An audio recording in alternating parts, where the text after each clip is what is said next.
अमरावतीच्या अचलपुरात राजकारणाचे सगळेच नियम धाब्यावर बसवत भाजप आणि एमआयएमनं अभद्र युती केली आहे। सत्तेसाठी हे कट्टर शत्रू एकत्र आलेत। सत्तेसाठी राजकारणात कधीही काहीही होऊ शकतं हे खरं आहे।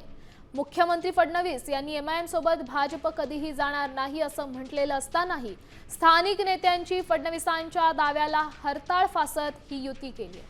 अचलपुरात एमआयएमला सभापती पद बहाल केलंय। अजित पवार गट आणि अपक्षांच्या साथीने भाजपने ही खेळी खेळली आहे। या विचित्र युतीने संपूर्ण राज्याच्या राजकीय वर्तुळात मोठी खळबळ माजली आहे। या संदर्भात अधिकची माहिती देत आहेत आपले प्रतिनिधी अमर घटारे। अमर, काय सांगाल? खरं तर फडणवीसांनी अनेकदा स्पष्ट केलेलं आहे एमआयएम सोबत भाजपची युती नाही, मात्र तरी देखील आपण हे दृश्य पाहतोय अचलपूरमध्ये काय घडतंय? एकंदरीत बघितलं तर आता जे आहे ते यावेळी ज्या काही नगर परिषदेच्या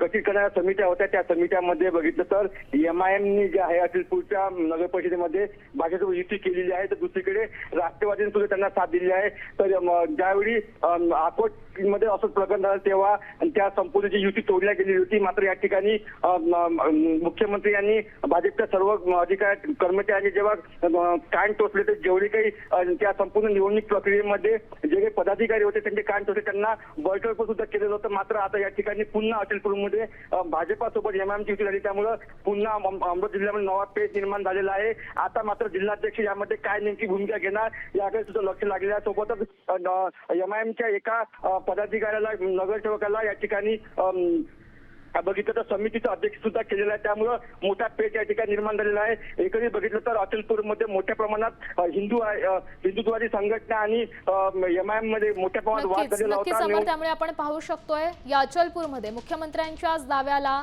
हरताळ फासल्याचं आपण बघू शकतो।